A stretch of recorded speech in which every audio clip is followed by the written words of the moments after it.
Συνεχίζονται οι αντιδράσεις για την διανομή της αλληλογραφίας από τα ΕΛΤΑ στα χωριά των Δήμων Ναυπακτίας και Μεσολογγίου, που η εξυπηρέτησή τους γινόταν από το κατάστημα των ΕΛΤΑ που ήταν στο Ευηνοχώρι και το οποίο έχει κλείσει.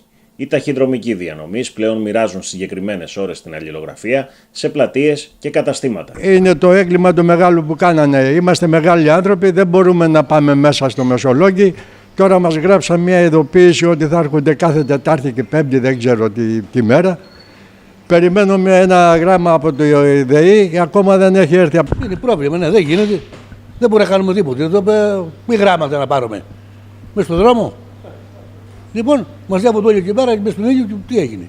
Αυτή η δουλειά θα γίνει συνέχεια. Κάποιοι λογαριασμοί λιγμένοι, πρέπει να ερχόμαστε 2 φορές την εβδομάδα, να στυνόμαστε εδώ πέρα. Δύσκολο και για μας, δύσκολο και για τον κόσμο εδώ πέρα που για τους ταχυδρόμους εδώ, τους υπαλλήλους. Ναι, αλλά αυτό δεν είναι σωστό. Τώρα εντάξει, είναι μέρα καλή. Μπορεί ο κόσμος κάτι να βγει να πάει. Όταν βρέχει και φυσάει και δακτύνω, άσε πού θα βρέχονται όλα τα γράμματα που στέλνουν και πού να ξέρει ο γέροντας μπορεί να έρθει εδώ να πάρει. Το πιο δύσκολο είναι αυτό που λέτε, ότι δεν μπορούν όλοι να έρθουν εδώ. Δεν μπορούν και τι θα γίνει μετά να πούμε. Το να παραλάβουμε κάποια γράμματα και να εξυπηρετήσουμε στους χωριανούς μας είναι και η υποχρέωσή μας και η ευχαρίστησή μας. Θα μείνω στην ουσία, ότι όλος ο κόσμος πηγαίνει μπροστά. Εμείς γυρίσαμε ξαφνικά στη δεκαετία του 1950. Να περιμένουμε τον ταχυδρόμο με την τουντούκα να σφυρίξει για να έρθουμε να πάμε να πάρουμε τα γράμματα. Δεν είναι η κατάσταση αυτή. Το ταχυδρομείο έφυγε από το χωριό μας. Η αστυνομία έφυγε. Το ιατρείο υπολειτουργεί. Γραμματέα στην κοινότητα έρχεται, δεν έρχεται. Μιλάμε για μια κοινότητα των 2.000 περίπου κατοίκων, ένα παλιό κεφαλοχώρι, σε μια κατάρια.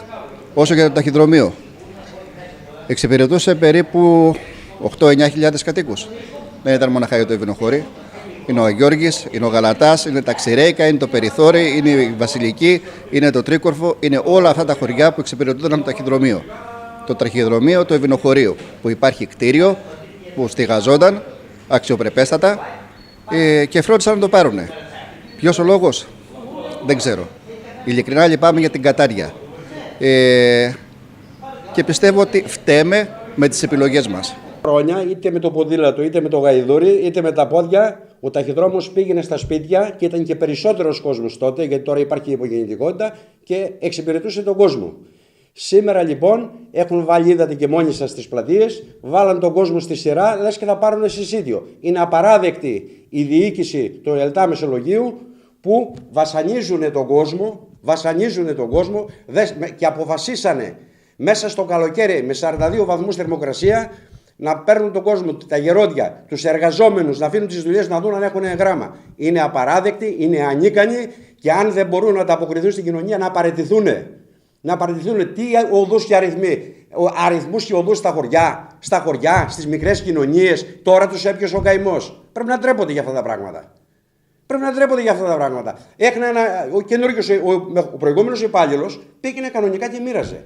Ο κύριος λοιπόν που ήρθε τώρα μπορεί να μην γνωρίζει. Να του δώσουν χρόνο και δεν μπορεί να του λένε τράβα στο Γαλατά 35 λεπτά να μοιράσεις 1.000 κατοίκους, να μοιράσεις γράμματα.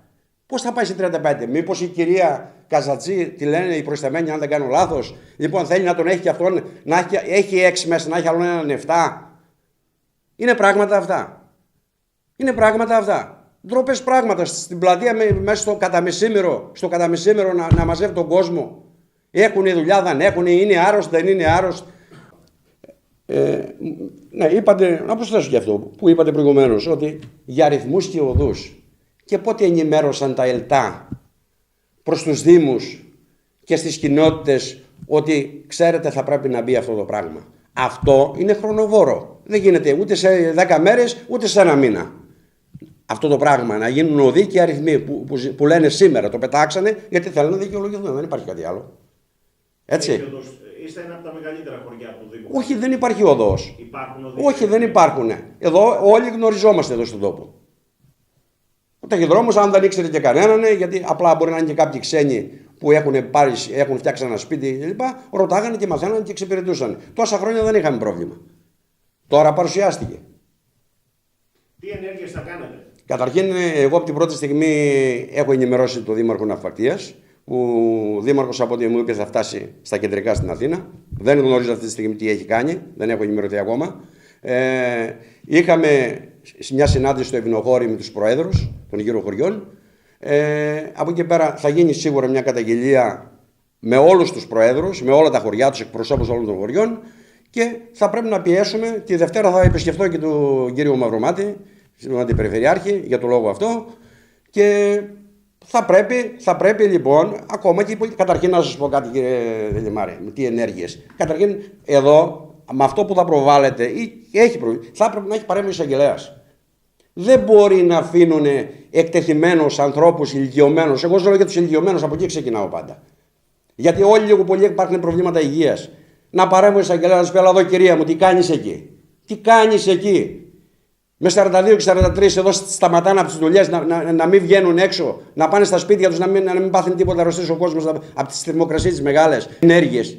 Ο εισαγγελέας πρέπει ό,τι και να κάνουμε εμείς, όπου να τρέξουμε, όπου να φωνάξουμε, αυτό κάνουμε μια ζωή για όλα τα θέματα. Αλλά αυτό είναι ένα σοβαρό θέμα. Να παρέμβει ο εισαγγελέας και να τους καλέσει, να τους πει: τι κάνετε εδώ πέρα? Εντολή, να αφήσει τον υπάλληλο λοιπόν το ωράριό του να μπει μέσα στο χωριό και να μοιράσει τα γράμματα. Τι λέει, τράβατε μισή ώρα στο Γαλατά, τι να κάνει μισή ώρα στο Γαλατά, ή 40 λεπτά στο Μπουχόρ, ή 10 λεπτά στο Πυρθόρ, ή στα χωριά τα άλλα, τις Χάλκες πάνω. Μιλάμε για μια κοινωνία που είναι πάνω από 7.000 κόσμος, σωστά? Βέβαια. Άμα βάζεις όλα τα χωριά εδώ πέρα, άμα βάζεις όλα τα χωριά, 7 χωριά είμαστε εμείς στη Δημοτική Ενότητα Χάλκιας. Βάλε και την περιοχή Μεσολογίου. Εκεί σίγουρα είναι 8.000 κάτοικοι. Λοιπόν, μέσα στα γραφεία είναι 6 άτομα από ό,τι έχω πληροφορία. Λοιπόν, και απολάνε έναν άνθρωπο και τον πιτροπολάνε. Και αυτός υπάλληλος είναι. Τα ακούει από όλους. Και τι να σου κάνει αυτός? Εντολές εκτελεί. Τι να σου κάνει ο άνθρωπος αυτός? Εντολές εκτελεί. Που πρέπει να δώσει λύση η κοινωνία, να δώσει λύση η κυβέρνηση, να δώσουν λύση οι αρμόδιοι, διότι όπως και να γινόταν το σύστημα όπως και πριν, που ερχόταν ο ταχυδρόμος και πήγαινε πόρτα-πόρτα, σπίτι-σπίτι και έδωνε τα γράμματα. Μάρει πάρα πολύ σοβαρό πρόβλημα μετά το κλείσιμο του ταχυδρομείου στο Ευνοχώρι, που εξυπηρετούσε 10 χωριά, 7-8 χιλιάδες κόσμο. Τώρα φτάσαμε στο σημείο να βγαίνουν οι συγχωριανοί μας στις πλατείες και να παίρνουν την αλληλογραφία τους.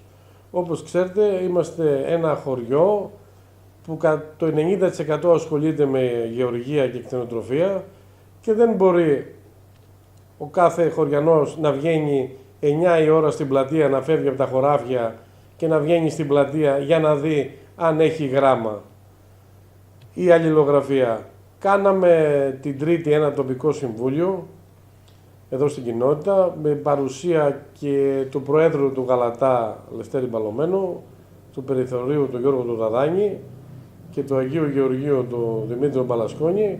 Κάναμε ένα τοπικό συμβούλιο με παρουσία πολλών χωριανών.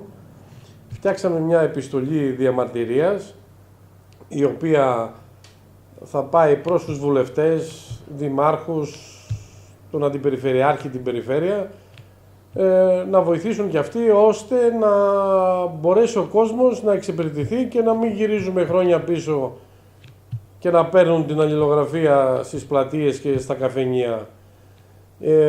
Εμείς, σαν τοπικό διαμέρισμα και εγώ προσωπικά σαν πρόεδρος, ήρθαμε σε επαφή με την προϊσταμένη στο Μεσολόγγι και μιλήσαμε για το πρόβλημα που προέκυψε.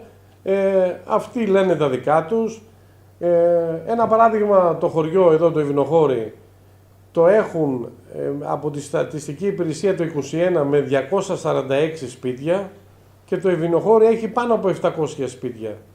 Και βγάζουν αγροτικό δρομολόγιο για τα χωριά μας 2 φορές τη βδομάδα, με κάτι ώρες, δηλαδή το Ευνοχώρι να εξυπηρετηθεί σε 50 λεπτά, ο Γαλατάς σε 40, το Τρίκορφο σε 30, που αυτό είναι πολύ δύσκολο για έναν ταχυδρόμο, που παλιά το δρομολόγιο αυτό γινόταν από 3 ταχυδρόμους. Είναι μια απόσταση από το Ευνοχώρι μέχρι την Καλαφρούζα, μιλάμε τώρα για για 50 χιλιόμετρα. Ζητάμε να έρθει και δεύτερος ταχυδρόμος στο δρομολόγιο το συγκεκριμένο, ώστε να μοιραστεί και να μάθουν όσο πιο γρήγορα να γίνονται οι ταχυδρόμοι τα χωριά, τον κόσμο και να γίνεται πιο εύκολα η εξυπηρέτηση των κατοίκων. Είμαστε σε επαφή με όλους τους προέδρους των τοπικών διαμερισμάτων, θα μιλήσουμε με όλους, να έχουμε μια κοινή γραμμή, ώστε να μπορέσουμε να εξυπηρετήσουμε τους κατοίκους των χωριών μας. Μιλάμε για πληθυσμό που εξυπηρετούν περίπου στις 5.000 κόσμο τώρα, έτσι. Και πιο πάνω. Είναι περισσότερα και είναι 10 χωριά. 10 χωριά, το Ευηνοχώρι με 2.000 κόσμο, ο Γαλατάς μεγάλο χωριό, τρίκορφο. Αν δεν είχε κλείσει εδώ, δεν θα υπήρχε τέτοιο πρόβλημα. Αν δεν είχε κλείσει ο ΕΛΤΑ εδώ, δεν θα υπήρχε πρόβλημα και τη στιγμή που το κτίριο ήταν κοινοτικό, με ένα πενιχρό ενοίκιο το μήνα, γιατί ακούω σε άλλες περιοχές που ο ΕΛΤΑ πλήρωνε 1.000 και 1.500 ευρώ ενοίκιο το μήνα. Και εδώ ήταν με 60 ευρώ το μήνα ενοίκιο. Θέλουμε και τη βοήθεια των δημάρχων, της περιφέρειας, των βουλευτών να σκύψουν πάνω στο θέμα και να βρούμε μια λύση για το καλό όλων των συγχωριανών μας και των άλλων πολιτών των παραδείγνιων χωριών που εξυπηρετούνται από το ταχυδρομείο, το Ευηνοχωρίο παλιά και τώρα το Μεσολογγείο.